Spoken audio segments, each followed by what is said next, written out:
श्री अखिलेश यादव जी,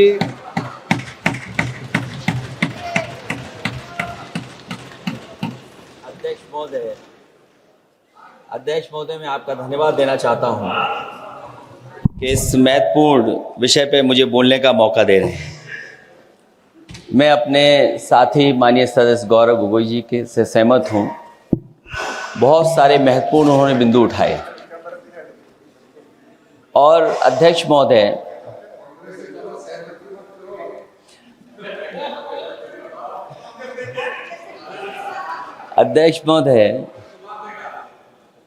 मुझसे ज़्यादा मेरे रिश्ते शायद हमारे विपक्ष के लोग ज़्यादा जान रहे हैं, और जितना विपक्ष के लोग नज़र रखेंगे मैं समझता हूँ उतना रिश्ते और मजबूत हो जाएंगे। अध्यक्ष महोदय, मैं आंदोलन को बहुत दूर से देख रहा था और उस आंदोलन में जो जीत के बाद नारा लगा, एक नारा लगा अध्यक्ष महोदय, सरकार के खिलाफ नारा लगा कि सरकार को ये अहंकार था कि सरकार झुकती नहीं है, लेकिन उन्हीं नई पीढ़ी के लोगों ने ये वो नारा दिया कि झुकाने वाला चाहिए, सरकार भी झुकती है, और सरकारों को झुकाना भी नौजवानों को आता है। सरकार झुकी और स्वीकार किया उन्होंने। जो करोड़ों नौजवान जो मांग कर रहे थे कि सबसे पहले जो मंत्री जी हैं वो इस्तीफा दें, और बिंदु दूसरे अलग हैं जो हम लोगों को जानकारी में मिल रहा है। अध्यक्ष महोदय, सरकार हर विषय पे स्वीकार किया है, लेकिन पता नहीं अध्यक्ष महोदय ये बात समझ में नहीं आ रही है कि सदन में उन आश्वासनों को क्यों नहीं रख रही है सरकार, जो सहमति बनी है। और उसके बाद अध्यक्ष महोदय, हम लोगों ने देखा कि जब मंत्री जी लौटे हैं, मंत्री नहीं रहे, उसके बाद सदन के बाहर उनका स्वागत किया गया। अध्यक्ष महोदय, जो स्वागत हुआ उसके लिए हमें कोई शिकायत नहीं है, लेकिन माननीय सदस्यों को कितनी बड़ी राहत मिली होगी, कितने बड़े संकट से बचाया उन्होंने। एक प्रधान जी को हटा करके प्रधानमंत्री बचा लिया आपने। और ऐसा अध्यक्ष महोदय आंदोलन किसी ने नहीं देखा, जिस आंदोलन में नई पीढ़ी के लोग, कम उम्र के लोग निकल करके आ गए, और जो नारे दिए गए। ये सरकार पिछले कई वर्षों से नकारात्मक प्रचार पर टिकी हुई थी, नकारात्मक राजनीति करती थी, और न जाने कितने हजार करोड़ रुपए खर्च किए होंगे सरकार ने नकारात्मक राजनीति के लिए। लेकिन नई पीढ़ी को मैं बधाई देना चाहता हूं, उनके मनोबल को और उनकी एकता को, और जिस तरीके से उन्होंने प्रचार किया, अंततः सरकार को झुकना पड़ गया। भाजपा वचन नहीं देती, जुमला देती है। तो मुझे उम्मीद है कि सभी युवा नौजवानों का जो मांग की है उन्होंने, उन सभी मांगों को सरकार स्वीकार करेगी। और सरकार ये भी स्वीकार कर लिया होगा कि कोई दल मजाक में बना तो कितनी बड़ा दल बन गया। जो कोई चीज मजाक से शुरू हुई वो कितना सीरियस हो गई, और इतना सीरियस हुई कि हमारी सरकार लोकतांत्रिक हो गई कि जो उनको धरने पे बैठने दिया। सरकार लोकतांत्रिक थी कि उन्हें धरने पर बैठने दिया। हमने वो भी समय देखा है कि जहां पर धरने पर नहीं बैठने दिया, वर्षों वर्ष लोग बैठे रहे धरने पर, उनकी सुनी नहीं गई। इसी दिल्ली को घेरा था किसानों ने, और सरकार को लगा कि चुनाव आ गया तो सरकार ने तीनों काले कानून वापस ले लिए। जब सरकार घबरा जाती है, डर जाती है, तो सरकार स्वीकार कर लेती है। इसीलिए वो नारा मुझे अक्सर याद आ जाता है कहीं कि झुकाने वाला चाहिए, सरकार भी झुकती है। जो विषय लाया गया है कि prevention of unlawful means act, सरकार को कम से कम ये बताना चाहिए था कि 2024 में जब ये लेकर के आए थे तो आज 2026 में कैसे पेपर लीक हो। और केवल गिनती के 1-2 पेपर लीक नहीं हुए हैं, ये ऐसा आंदोलन रहा जिसमें मां बाप और नई पीढ़ी के लोग सब जुड़ गए। अगर हम ये माने कि 20 लाख बच्चों ने परीक्षा लिखी थी और उनके घर परिवार के सदस्यों को हम उसमें जोड़ दें, दादा दादी मां बाप और परिवार का कोई सदस्य, तो 5 लोग प्रभावित थे। और 5 गुना 20, 1 करोड़ लोग नाराज हुए सरकार से। और अक्सर हम पॉलिटिकल लोग हैं, हम लोग जानते हैं जब कभी आंदोलन करते हैं तो कितनी तैयारी करानी पड़ती है, गाड़ियों का इंतजाम, खाने का इंतजाम और इंतजाम। लेकिन ये पहला आंदोलन देखा कि जिसमें मां बाप भी जुड़ गए और कहा कि जाओ बच्चों आंदोलन करो, हम आपके साथ हैं। ये पहला आंदोलन ऐसा देखने को मिला है। और केवल दिल्ली में नहीं हुआ ये, केवल दिल्ली में नहीं हुआ ये। अगर ये बात गलत है, अगर ये बात अध्यक्ष महोदय गलत लग रही है तो देश के होम मिनिस्टर साहब को ले आइए, वो सब एक्सप्लेन कर देंगे।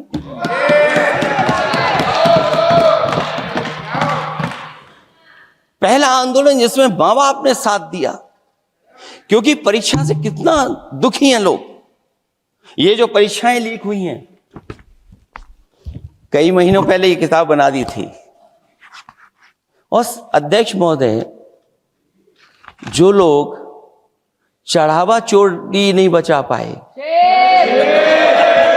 वो पेपर लीक कैसे बचा पाएंगे? जो भगवान के दरबार से दान गायब हो गया, दान चला गया, वो लोग पेपर लीक बचाएंगे? किस कानून को, जो कानून पहले बनाया उसी कानून का संशोधन करके लेकर आए हैं? किसकी आंखों में आप धूल झोंक रहे हैं? और अगर कानून से बच रहा होता तो भाजपा की 10 साल की सरकार में 20 परीक्षाएं कैसे लीक हो गई?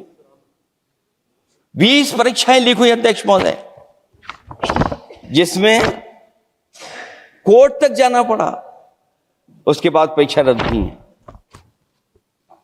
दरोगा भर्ती का पेपर लीक हो गया, जूनियर इंजीनियरिंग के भर्ती का पेपर लीक हो गया, ग्राम विकास पंचायत अधिकारी का पर्चा लीक हो गया, नलकूप चालक भर्ती का, यूपी टीईटी का परीक्षा लीक हुआ। और एक बार नहीं हुआ, 3 बार पेपर लीक हुआ यूपी टेट का।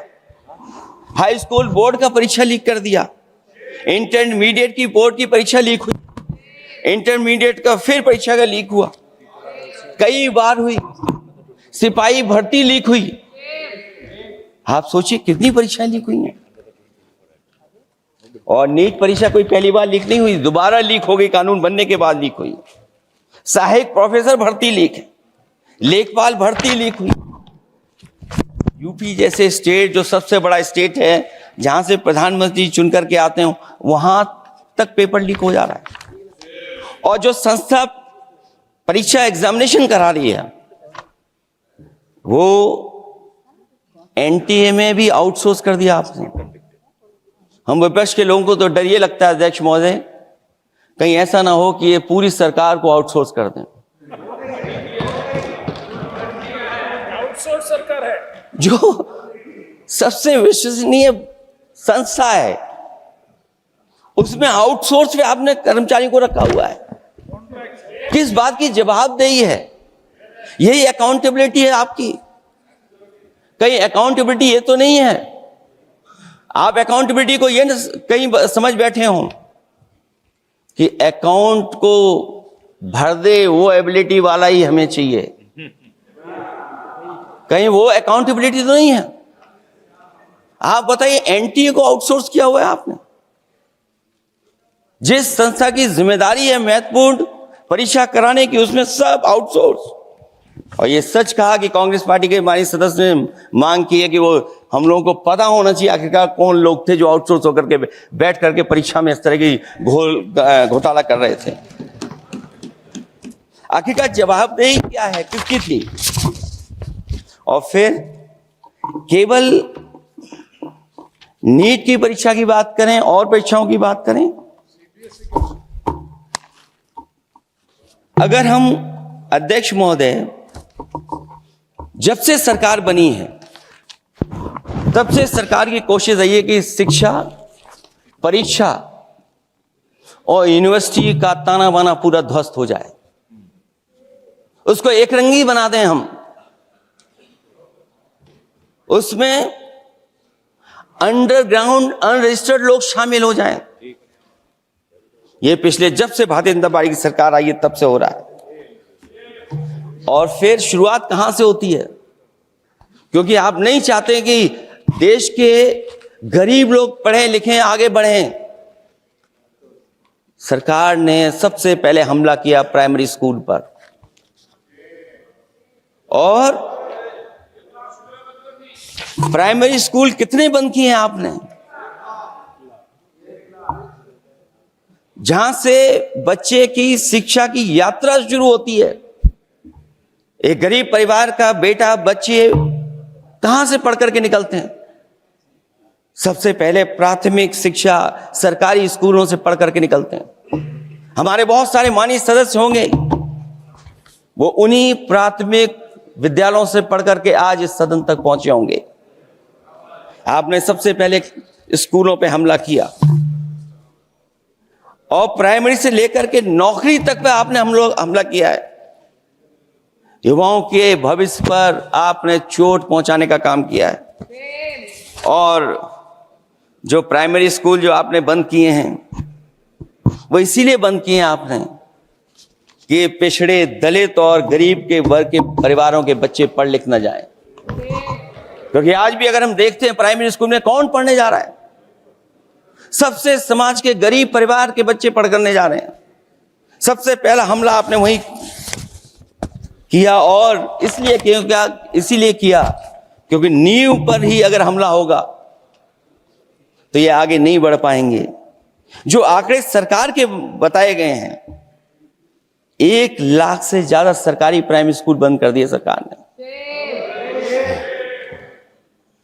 और अगर ये बात गलत है तो हमें उम्मीद है सरकार इस पर भी जवाब देगी।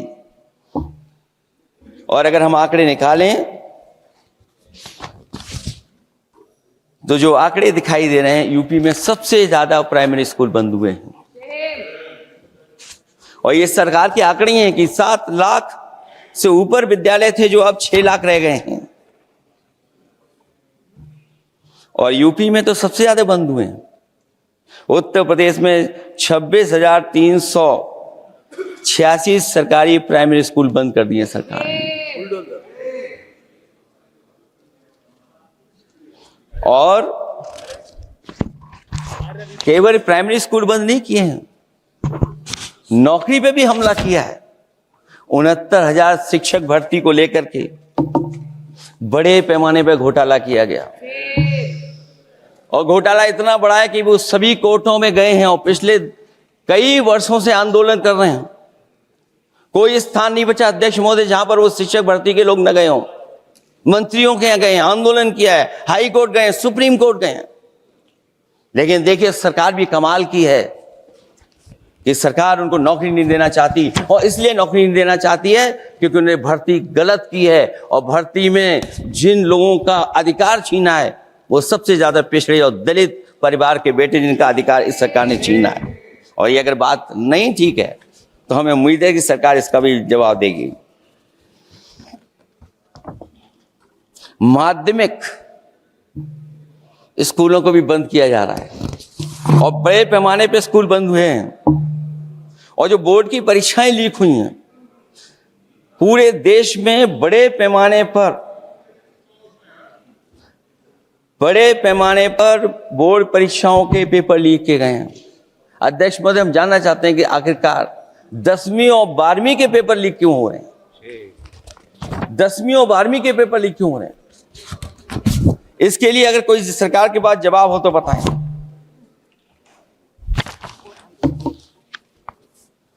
और जो बच्चों ने जान दी है नीट की परीक्षा में, जब परीक्षा का पेपर लीक हो गया है, अध्यक्ष महोदय, मैं अपनी तरफ से, पार्टी की तरफ से और सभी की तरफ से उन्हें श्रद्धांजलि देता हूं। और हमें उम्मीद है कि सरकार उन बच्चों की मांग मानेगी जिन बच्चों ने ये शर्त रखी है कि उनके परिवार के लोगों को 1 करोड़ मुआवजा दिया जाए।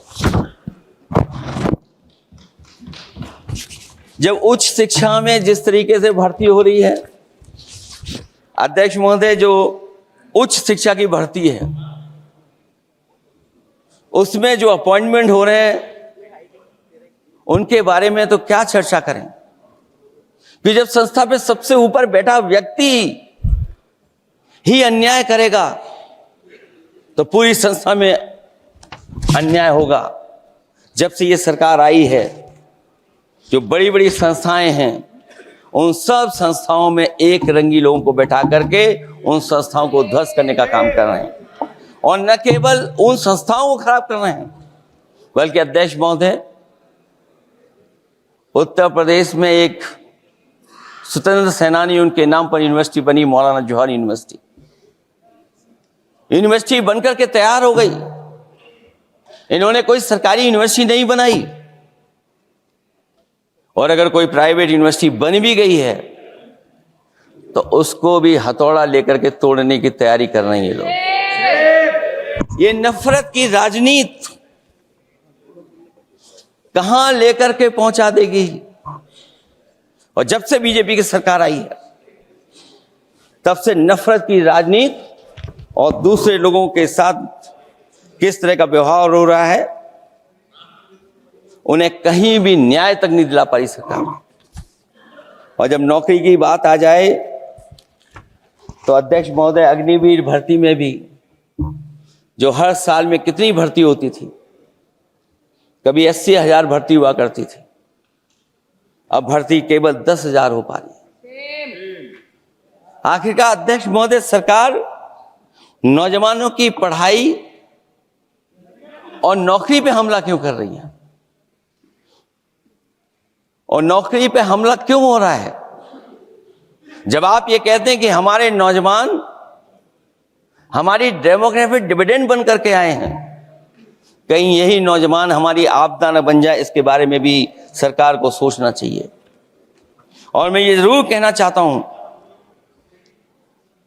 कि अध्यक्ष महोदय, अगर शिक्षा अच्छी होगी, परीक्षा सच्ची होगी, तो तरक्की भी पक्की होगी। और ये तरक्की नहीं चाहते हैं, इसीलिए शिक्षा पर और परीक्षा पर हमला कर रहे हैं। मैं इन्हीं शब्दों के साथ अध्यक्ष महोदय आपका धन्यवाद देता हूं। और जो बिल लेकर के आए हैं आप, बिल तो 24 में भी लेकर के आए थे आप, जो 24 में बिल लेकर के आए थे, उसके बाद नीट परीक्षा का पेपर लीक क्यों हो गया, ये आप बता देना मंत्री जी। आपको एक कानून बनाने के बाद दूसरा कानून बनाना पड़ रहा है, ये क्या वजह है? और आपको मंत्री जी का स्वागत इसलिए करना पड़ रहा है कि आपको तो संकट से बचा लिया। और अगर अखिलेश जी तो समाजवादी है। मैं पूछना चाहता हूं कि छात्रों का आंदोलन के बाद सरकार उनका बात सुन के पार्लियामेंट में बिल लेके आता है, ये अच्छा है, या जो आंदोलन होता है तो उसको कुचलने के लिए देश में इमरजेंसी लगा देता है, वो अच्छा? आप बता दीजिए।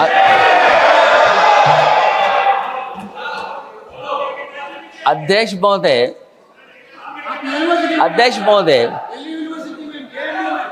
महोदय, मैं इमरजेंसी को तो नहीं देखा हूं, लेकिन इमरजेंसी में क्या क्या हुआ है वो अभी दिल्ली की राजधानी में भी देखने को मिल गया।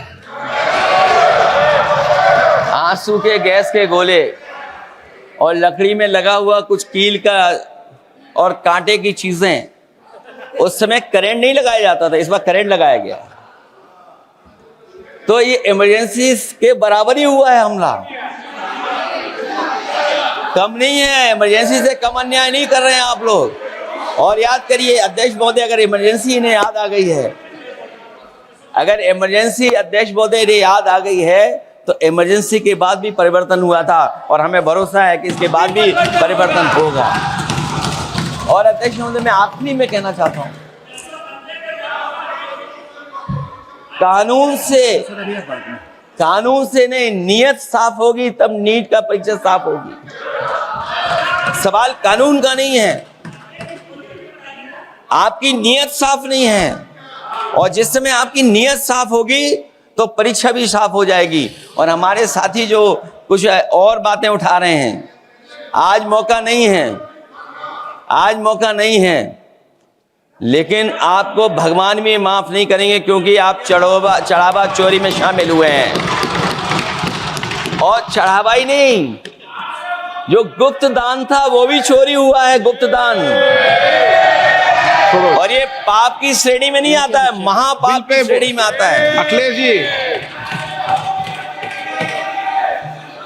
Akhilesh ji bill pay. और अध्यक्ष महोदय, आखिरी में मैं इतना ही कहना चाहता हूं, शिक्षा की रक्षा के लिए जो आंदोलन हुआ है वो हमेशा आंदोलन जीतेंगे। बहुत बहुत धन्यवाद, बहुत बहुत आभार प्रकट करता हूं आपका।